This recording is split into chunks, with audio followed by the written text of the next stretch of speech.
அனைத்து விஷயங்களையும் அனுபவிக்க துடிப்பது, அதையும் தவிர எல்லா இடங்களிலும் அதிகாரத்தையும் ஆட்சியையும் செலுத்த நினைப்பது.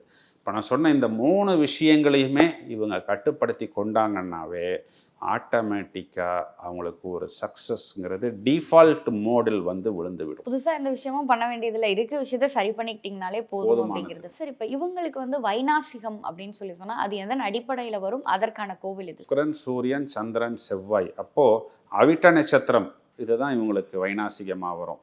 ஒருவேளை பரணி 1ஆம் பாதத்தில் நீங்கள் பிறந்திருந்தால் அவிட்ட நட்சத்திரம் 4ஆம் பாதம் கடுமையான வைநாசிகம்.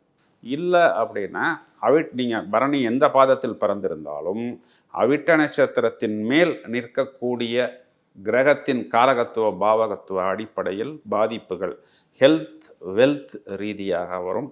கோச்சாரத்தில் ஒரு கிரகம் அவிட்ட நட்சத்திரத்தின் மேல் டிராவல் பண்ணும் பொழுது கூட இதற்குண்டான பாதிப்புகள் என்பது வரும். ஒருவேளை நீ அவிட்ட நட்சத்திர நபராக இருந்தால் உங்களுடைய லைஃப் பார்ட்னர் பரணி அவாய்டு பண்ணிக்கிறது புத்திசாலித்தனம்.